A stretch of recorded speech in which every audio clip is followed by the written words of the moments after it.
Hello and welcome to the video. Today we're at Colonial Denning State Park in Pennsylvania, and it's a pretty cool place. There's a diversity of different things that you could do, from camping with your dog to going hiking and backpacking and camping in the wilderness. There's pavilions where you can rent them. There's also tons of different activities like a hike around the whole park and a nature walk. They even have a little nature center and just a host of different events that they have throughout the year. So this place is pretty cool. I'm currently right now deep inside the actual state park. This area here I had to drive quite a bit to get to, and I think that's really cool because it's a large area which the park is set on, 170 something acres I think. There are several picnic areas, as well as there's a beach here and playgrounds, so tons of different things to do. The beach is set inside a dammed area, and it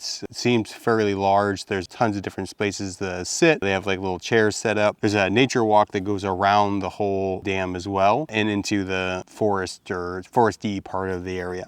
And there's a large parking lot for day use as well, and including facilities with bathrooms in multiple areas. The camping experience, I got here last night around 5:30, maybe like 6 o'clock, and I just drove right through. There's an office that's up front, but it appeared to be closed. And so I went right to my campsite, and there's a little sign that on the way there, it just says, the rules and stuff like that. And I saw my paper and verified that was my site and that kind of thing. And then I kind of just hung out. There definitely was a place to take a shower, which was nice. I had seen that the showers were available. The showers were push button, so there was no coins required or anything like that, but you just push a button and there's a certain amount of time that water will come out. Thought that was perfectly fine. There wasn't any way to adjust the heat or cold, so quite hot yesterday and today, so that worked out fine. It wasn't a huge deal. That sun was killing me. The bathrooms overall were great. Toilets, regular toilets, that kind of stuff, sinks. There's two different areas of the campground. There's the bottom section, which allows for dogs, and then there's a top section which doesn't allow dogs. You can still walk your dog up there, but there's no dogs,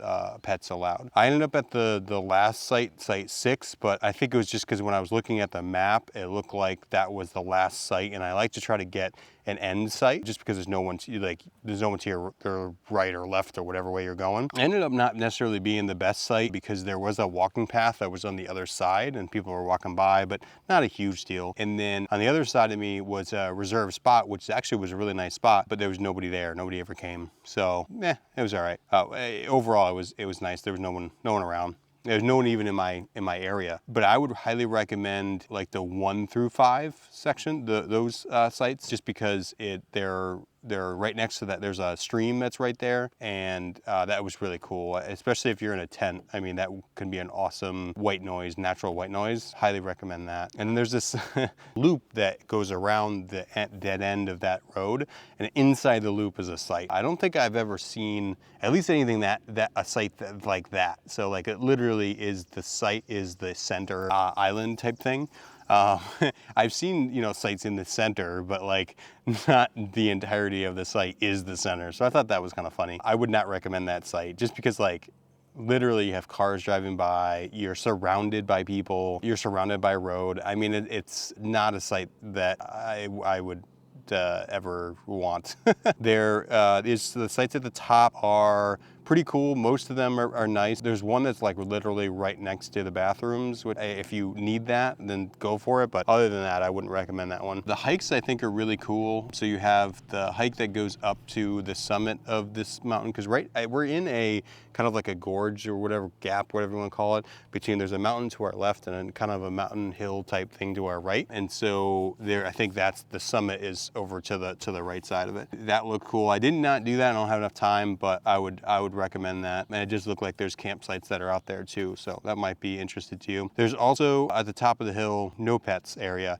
There is sites where you can walk in and tent. So those look kind of cool. They're kind of off into the woods area. So that was neat. And then you have the nature path that pretty much goes through the whole park, and you could pretty easily walk. And, there's roads, there's trails pretty much throughout the entire park. So if you wanted to go from one side to the other and then around, you absolutely could do that. So there's been many people here with dogs that aren't just day users that come out and walk their dogs, I've seen. So if you have a dog that you want to come out and check this place out just to walk the dog, you can absolutely do that too. The recreational areas or the day use areas are pretty big, and I imagine during peak season there's probably a lot of people here. Pavilions are nice, and there's a few areas where you could play volleyball, and there's a few playgrounds, so if you have kids, that works out great. But I just really like the fact that it's spread out. It's not kind of all conglomerated in one area. And I think it's really neat that you can drive around the whole thing too, which is what I did. And there's a little nature area that is situated as you come into the campground, and that has something called the Volunteer Corps or something like that. I'll put it up here. And there's just like a little tribute to them. Apparently they did a lot of conservation. It's like they did some work with preserving areas, which I think is kind of cool. And then they have like a little pond area, and it looks like they might have like